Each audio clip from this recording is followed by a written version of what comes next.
आज की वीडियो में हम सीखेंगे MS एक्सेल 2010 में होम टैब में स्टाइल्स ब्लॉक के अंतर्गत फॉर्मेट एज टेबल और सेल स्टाइल्स ऑप्शन का उपयोग करना।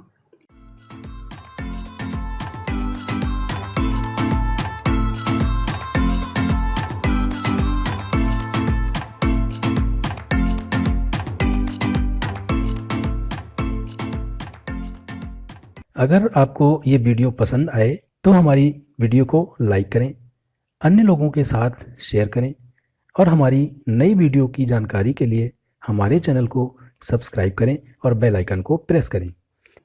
तो यहाँ पर मैंने पहले से कुछ टेबल तैयार करके रखी हैं, तो आइए देखते हैं।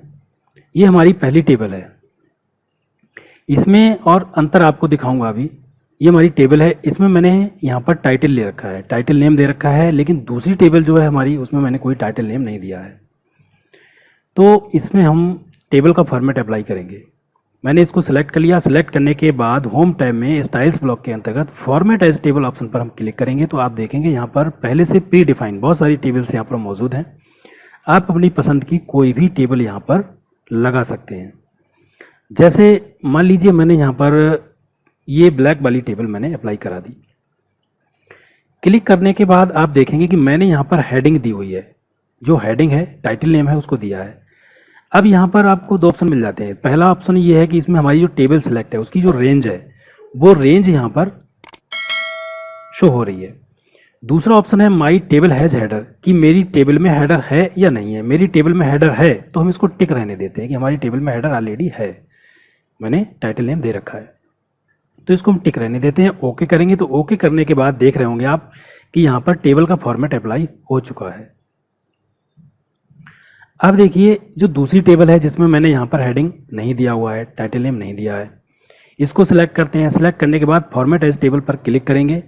क्लिक करने के बाद यहाँ पर कोई भी हम दूसरी यानी जो पर्पल कलर वाली टेबल है इसको हम मान लीजिए सिलेक्ट करते हैं। सिलेक्ट करने के बाद आप देखेंगे कि सबसे पहले टेबल की रेंज आ गई। रेंज आने के बाद जो दूसरा ऑप्शन हमारा है माई टेबल हैज हेडर्स, कि मेरी टेबल में हेडर है या नहीं है, तो नहीं है।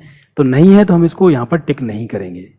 ये पूछ रहा है कि आपकी टेबल में हेडर है, अगर है तो टिक करना है, नहीं है तो टिक नहीं करना है। नहीं है तो देखते हैं क्या होता है। ओके करेंगे तो ओके करने के बाद आप देखेंगे कि यहाँ पर इसने हेडर ऑटोमेटिक यहाँ पर क्रिएट कर दिया। हमारा हेडर यहाँ पर आ चुका है। इनमें हम अपनी पसंद के हिसाब से कोई भी नाम हम चेंज कर सकते हैं। मैंने इसमें लिख दिया नेम और इसमें लिख दिया सेल 1 और इसमें लिख देते हैं सेल 2 और इसमें लिख देते हैं टोटल सेल। तो ये इस तरीके से हम टेबल को बनाते हैं। दूसरी चीज़ आपके मन में एक सवाल और आएगा अभी कि मान लीजिए मैं बैक आ जाता हूँ। आपके मन में सवाल ये आएगा कि हम टेबल फॉर्मेट ना लगा के हम इसमें ऐसे भी कर सकते हैं कि मैंने यहाँ पर सेल को सिलेक्ट कर लिया मैनुअली और इस तरीके से हम जहाँ जहाँ हमें ये अप्लाई कराना है हमने सेल को सिलेक्ट कर लिया। सिलेक्ट करने के बाद हम यहाँ से सेल का जो कलर है फिल कलर में जाके हम यहाँ से क्या करेंगे, कोई भी कलर हम फिल कर देंगे। तो आप देख रहे होंगे कि यहाँ पर टेबल की तरह यहाँ पर कलर फिल हो गए हैं। तो इसमें और इसमें क्या परेशानी होती है कि अगर हमारा बहुत बड़ा डेटा है तो ऐसे अगर हम सिलेक्ट करके कलर को फिल करेंगे तो हमारा बहुत ज़्यादा टाइम वेस्ट होगा। लेकिन टेबल फॉर्मेट जब हम एक बार में अप्लाई कराते हैं तो उसमें हमें फ़ायदा ये रहता है कि एक ही बार में पूरी टेबल को हमने रेंज को सिलेक्ट कर लिया। सिलेक्ट करने के बाद जैसे ही टेबल फॉर्मेट अप्लाई कराएंगे तो पूरी टेबल ऑटोमेटिक हमारी क्रिएट हो जाती है। अब आप यहाँ पर देख रहे होंगे कि यहाँ पर जो हमारी टेबल का हेडर है इसमें आपको ड्रॉप डाउन बटन, ये यहाँ पर सभी में ड्रॉप डाउन बटन आपको दिखाई दे रहा होगा। अब इसको हमें हटाना है तो कैसे हटाएंगे, हम इसको सिलेक्ट कर लेंगे। सिलेक्ट करने के बाद यहाँ पर हम डेटा टैब में जाएंगे। डेटा टैब में जाने के बाद यहाँ पर एक ऑप्शन मिलेगा फिल्टर का। फिल्टर पर क्लिक करेंगे तो आप देखेंगे यहाँ से हमारे ड्रॉप डाउन हट चुके हैं। अब आप देखेंगे कि हमने यहाँ पर दो नाम ले रखे हैं। अब मैं आपको बताऊंगा कि टेबल फॉर्मेट और जो सादा टेबल हम जो यहाँ पर डिज़ाइन करते हैं उनमें हमारा अंतर क्या रहता है।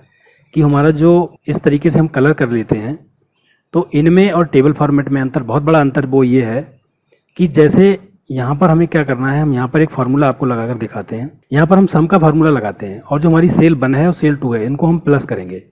तो हम यहाँ फार्मूला लगाएंगे तो अंतर क्या आएगा, जैसे ही हम एक सेल में फार्मूला लगाएंगे तो हमारा जो पूरी टेबल है उसमें ऑटोमेटिक अप्लाई हो जाएगा। देखिए हम पहली सेल में फार्मूला लगाते हैं बराबर सम और ये दोनों रेंज सेल 1 और सेल 2 को सिलेक्ट कर लेते हैं। सिलेक्ट करने के बाद जैसे ही हम एंटर करेंगे तो देखिए हमारी पूरी टेबल में ऑटोमेटिक सम का फार्मूला अप्लाई हो चुका है। कोई नई एंट्री अगर हम करते हैं, मान लीजिए कोई नई एंट्री में कर देता हूँ इसमें जितेंद्र, तो देखिए यहाँ पर टेबल फॉर्मेट हमारा ऑटोमेटिक यहाँ पर अप्लाई हो गया। मैं कोई भी रेंज लिखूंगा तो ये ऑटोमेटिक हमारा सम कर देगा। कोई और नई एंट्री कर देता हूँ,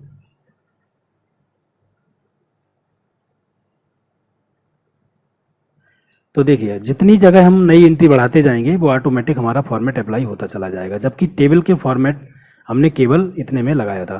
जबकि सादा डेटा में क्या होता है, ये हमारा कुछ डेटा है, इनको हम सम करते हैं। मैं यहाँ पर फार्मूला लगाता हूँ, लिखूंगा सम, ब्रैकेट को ओपन करेंगे और हमारी जो दो सेल हैं, वैल्यू हैं, इनको हम सिलेक्ट करने के बाद एंटर करेंगे। तो देखिए हमने केवल यहाँ पर एक जगह फार्मूला लगाया तो हमारा केवल फार्मूला एक ही जगह पे ही अप्लाई हुआ, दूसरी में अप्लाई नहीं हुआ। दूसरी में अप्लाई कराने के लिए आप ड्रैग भी कर सकते हैं या फिर हम इनको नया फार्मूला लगा सकते हैं। और दूसरा तरीका यह है कि इन दोनों सेल को सिलेक्ट कर लेंगे, कंट्रोल+D, यानी शॉर्टकट जो कंट्रोल+D को दबाएंगे तो हमारा यहाँ पर टोटल हो जाएगा। अब अगर हम यहाँ पर कोई नई एंट्री करते हैं, मान लीजिए मैं यहाँ पर कोई नई एंट्री कर देता हूँ,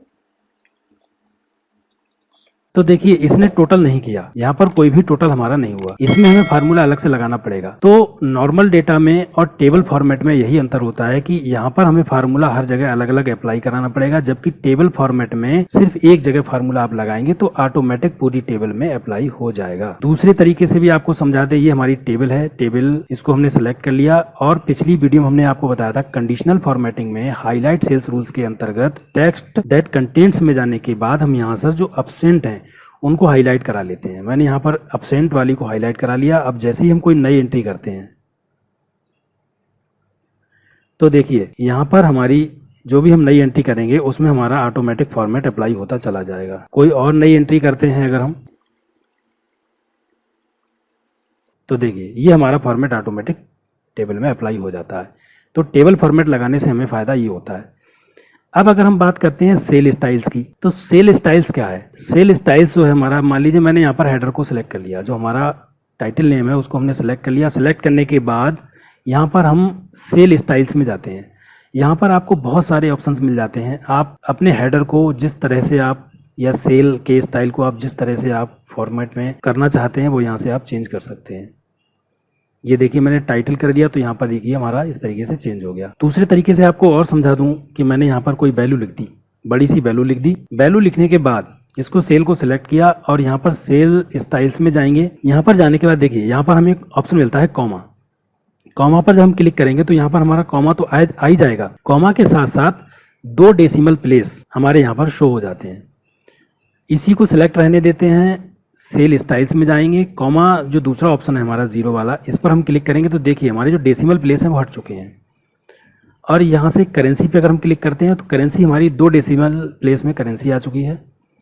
और अगला जो ऑप्शन करेंसी का है इस पर हम क्लिक करेंगे तो डेसिमल प्लेस हमारे हट चुके हैं। यहाँ से आप परसेंट को भी अप्लाई करा सकते हैं। तो इस तरीके से आप सेल की फॉर्मेटिंग यहाँ से चेंज कर सकते हैं। तो उम्मीद करता हूँ कि वीडियो आपको पसंद आई होगी, समझ में आई होगी। यदि आपको कोई कठिनाई हो तो आप हमें कमेंट करके पूछ सकते हैं।